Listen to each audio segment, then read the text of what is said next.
Good. Amen. Nice hat. Amen. Did you watch the game? Yeah. Everyone wants to watch college football. He's I already watch talking about that. missing the playoffs because they're 0-2. Well, they had to win. They lost 10-1 to the Blackhawks the night The before. whole, That was- the whole state probably didn't watch the game. You think their defensive coordinator got grilled after that one? What's 10-1 the equivalent of? 77 to 3? 100. 100. Alabama. Oh, just about, right? Is that There's all? supposed to be like 100 to 1. Okay. Where do we start with, I guess, Daryl's suspended, what happens to the D-line?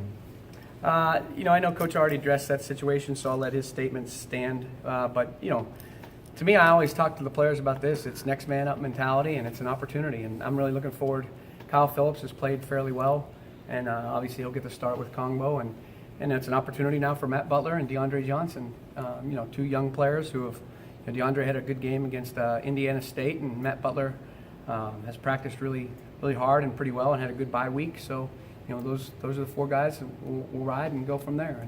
And then on passing downs, you may see, some creativity. Maybe put Austin Smith in there and do some things. Put him as a fourth rusher or something along those lines. Put our best pass rushers in.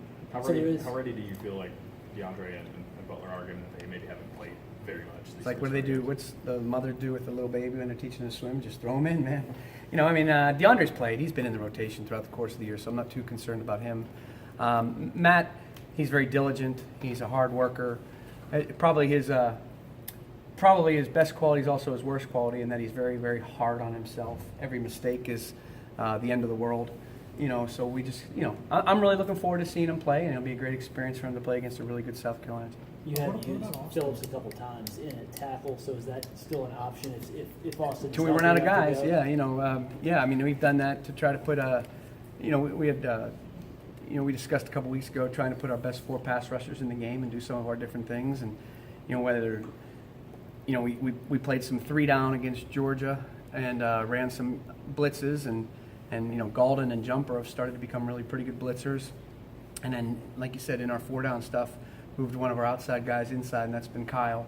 We'll continue to evaluate that, and if DeAndre and Matt outside and Kyle inside is best, then we'll stay with that. And if not, Vickers is a good player, and those inside guys know the package inside and out. We just want to get good guys on the field who can rush the quarterback. What about Austin? Where is I know you're not the trainer, but where is he kind of in his progression? How close is he to you? I think he's ready to go this week. Good seeing him back for the bye week, and he got some work last week. And obviously when you sit out 4 or 5 weeks, you're a little bit rusty.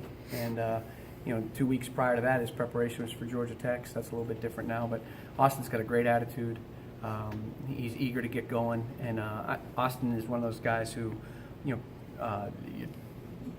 the name on the front of the jersey is more important than the name on the back of his jersey. He'll do whatever it takes to help the team be successul. They lost Samuel. Obviously, that was a big blow for them. God. But what do you say out of their skill with Hirsch and Edwards and those guys? Yeah, I'm not gonna cry a river that Samuel's not playing. He has, he's really good, whether it's in the return game or as a receiver or jet sweeps, screens, things like that. But he's a very, very good player. Had a nice feel with Bentley. But you're exactly right. I mean, it starts. Bentley's a real savvy type guy. He's not like a coach on the field. Father's obviously a coach. He started. I think his second game was against us last year, and he's really continued to develop. He's got 12 touchdowns, 4 interceptions, throwing for 240, 250 yards a game. They have 3 solid running backs. Dowdle's starting to get healthy again. The other guys, they're very, very efficient. They're very productive. They make yards. They fall forward. They do what it takes. And then at the skill positions, I loved Hurst last year, and I love him this year. First of all, I love him because he was in the Pirates organization for a little while, and I don't know how far he made it, and I kind of wish he'd have stayed in baseball. But he's a really unique athlete. To me, he's a pro tight end. I mean, he's big, he's fast, he's strong, he can catch. Hell, they run the jet sweep with him. I've seen him throw double passes, things like that. So he's a true weapon for them, and allows them to, line up in 11 and 12 personnel groupings, but line up in a lot of spread sets. And the guy who's really emerged as of lately is Edwards, number 89. He's big. He really, they often talk about 50-50 balls. With him, it's more like 80-20. He's got a nice knack for going up in the crowd and catching the ball. Bentley, that's what he does really well. They're playing with a lot of confidence, and they just lob it up there, and Edwards goes and gets the ball, and has done really, really well the last couple of weeks with regard to that. That's when you look at him on film, that's what you see, a confident football team. Having just faced Nada, does that help you defend Hirsch at all, or do they use them completely differently? They use him a little bit differently. Not as a really good player too. I don't want to compare or anything like that. I'm a fan of both of those guys, and unfortunately we got to compete against them. These guys Georgia probably has more weapons, and I don't mean to disparage South Carolina. Georgia probably does different. They got X amount of running backs, all the wide receivers. Where I'd say Hurst is their number one guy. I would say Nada isn't necessarily Georgia's number one guy, but when they look to him, it's very effective getting the ball to him. They didn't have three of their starting offensive linemen last week. They're talking about them maybe being back this week. How do you evaluate who you might go up against? Yeah, I think. Well, I mean, we've watched all the games, and we know some of the guys from last year, and we think at least two of them will be back as well. And we're gonna have to play well up front. I mean, early in the season, they were probably a throw first, run second team. They average under 100 yards a game rushing, 3 yards a rush, but they've gotten better each week. In the games that they've won, they've run the ball pretty efficiently. And in the games that they've lost, whether it be the fact that they were behind and having to throw, or that's what they chose to do, so I mean, still our objective is to do our best to stop the run, and that's what we need to do to win the game. Can you measure Nigel Warrior now versus the guy that got thrown into the fire last year when Evan Berry, I think your starting No. safety was out, your two went Yeah. out, and Nigel got thrown in. How far has he come since that game last year? I'm glad you asked that, because Nigel and I were talking about that today, as a matter of fact, because I thought Nigel, I haven't seen you guys since the Georgia game, and I'm not going to sit here and say we played well against Georgia.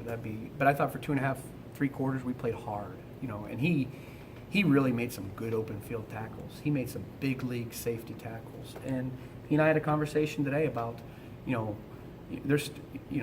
Coach might have said to you guys, I don't know if he did or didn't. I mean, there's 14 teams in our league. 10 have 2 or more losses. In the NFL, there's 32 teams. 21 of the 32 NFL teams are 3-2 or 2-3.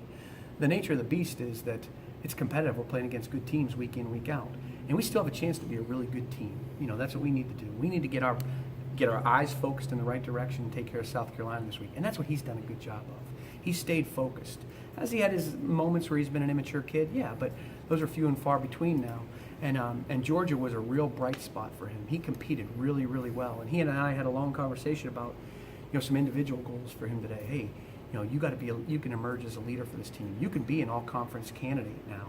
You need to play the pass a little bit better. You need to be a little bit more vocal. You need to take that leadership role. And I just reminded him that I had his back. And one of the things I like Nigel a lot, and he and I have a good relationship. I said, "We good?" He's, "Coach, you're my guy."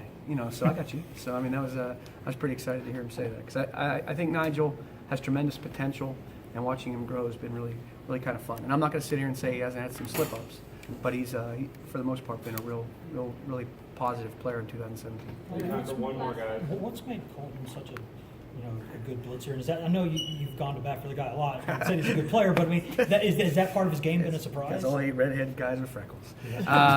The guy's a good football player, and the reason he's a good player, and it's funny that you said that, the Monday after the Georgia game when we came in, here's a guy who has 4.5 sacks, 7.5 tackles for loss. I believe he's in the top X amount in the country in each of those statistics. The reason he's good is because he gets the most out of his ability. If he, I watch him in the meeting. He's taking notes as I review the game plan. I watch him in walkthrough. He's coordinating the whole defense, pointing where everybody should go. Every rep in practice is as close to game speed as you can be in practice. He's never out of position. So to me, that's half the battle. And the good defenses that I've coached in the past haven't had necessarily 4- and 5-star athletes, but they've had guys with high football intellect, which he has, and tremendous desire to play the game. He loves the game, and he loves to play the game, and that's what makes him unique. And I think there's probably a lot of linebackers in our conference that maybe were more highly recruited than him that don't have 4.5 sacks and 7.5 tackles for loss after 5 games. So I give him a lot of credit. When his number's called, he makes the play for the most part. All right, thanks, guys. Thanks, guys. Coach. Coach Scott right here.